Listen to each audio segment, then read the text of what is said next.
Joining me now to discuss tonight, retired Navy Commander Peter Brookes. He is also a senior research fellow for the Heritage Foundation, and Rebecca Grant, IRIS Independent Research President. Peter, I want to go ahead and start with you. So much in all of those reports there to get to here, so much important information. Tuesday is the deadline, okay? And here's what we know. The White House is warning of further terror attacks, and we know that there are at least over 5,100 troops right at the airport alone, and others that we still need to evacuate. Jen Psaki said today the most dangerous part of the mission still lies ahead. How does this play out over the course of the next couple of days? Well, hopefully safely. But, it didn't need to come to this, Jackie. This is a failed policy. This could have been avoided. So many things could have been done differently, leaving a residual force, not leaving so precipitously, and seeing the fall of the Afghan security forces, Bagram airfield, the Bagram prison. I mean, the whole list of things. So that's important for people to understand. It did need to come to this, but it's going to be very difficult. The next few days are going to be critical. Our brave troops are on the front lines trying to get Americans and other authorized personnel out of the country while facing the prospects of ISIS-K.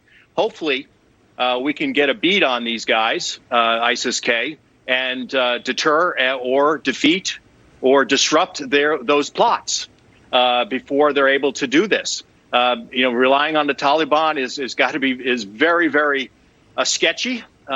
We have no idea what role they played in what happened, the tragic events of yesterday. They cannot be trusted. My prayers and thoughts are with those brave Americans, diplomats and NGOs and soldiers, sailors and Marines and others on the ground there at the airport trying to complete this mission. All right, I'm going to stick with that point about some of the intelligence that we're receiving, trying to ward off these attacks before they happen. For example, Rebecca, not so sure that the administration is necessarily heeding the warnings that it gets because of the way they've conducted this entire operation, essentially. And you think about the fact that after August 31st, the Taliban really is essentially going to say we don't even need to sort of be kind here. You saw the images of post the bombing of people strewn all over the place, wounded, dead, stranded. And you think about what could potentially happen here when they capture people, when they torture people, when they kill people. Yes, and for the administration right now, the threat signals are going off all the time.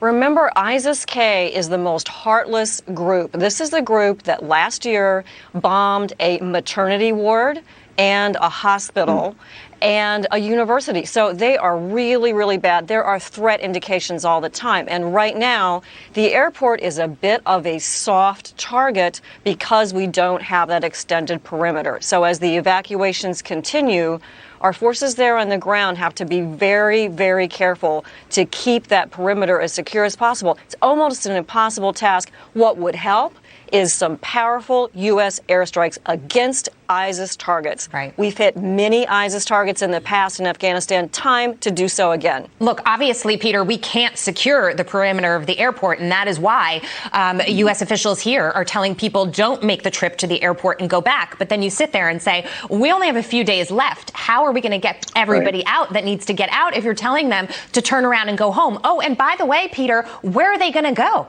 Where's home for them? A very difficult situation, obviously. And my view is that since the Taliban broke the deal of providing security for us at the perimeter of the airport that led to those tragic events yesterday, that we could say we're not leaving on the 31st, I think is totally under the ability or within the ability or of the administration to say we're not leaving until we get all of our folks out. Yeah. If they decide to stay with that, and it looks like they might, if we can't get everybody out by the 31st, I think we're going to have to look at other sorts of operations to go and get these people, which makes it much more difficult, not only and more dangerous for the people on the ground we're trying to get out, but obviously our forces. Right. Here's the problem. You set this deadline. You said you're going to, sort of draw a line in the sand and you're going to stick to it. An arbitrary deadline. It was an arbitrary deadline. Exactly. And so now I feel like this administration is stuck between a rock and a hard place. They can't get everybody out before August or on August 31st, before on that date. And so they're going to be forced forced to sort of make that decision. But once you stay past August 31st, you're wearing out your welcome. The Taliban is not going to have it anymore. And Rebecca, I'll just sort of give the last word to you here, because Leon Panetta was on another network and he was talking about the fact, I don't know why you're withdrawing all these troops when you know that you're creating an epicenter for terrorism and you're going to have to go back eventually. We see fresh mistakes from this White House every day. We have turned over Afghanistan to the Taliban. We've recreated a caliphate, and yes, we are going to have to do something about this. I agree with Peter. It would be better to stay a little bit, carry out some strikes now, take that bold step now to try to restore U.S. military credibility. But who knows what they will do. And we played that soundbite,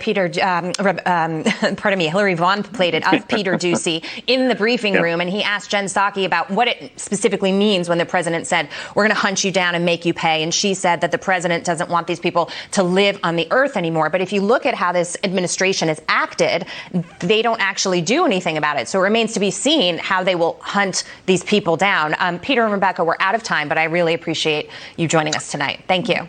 Thanks for having me.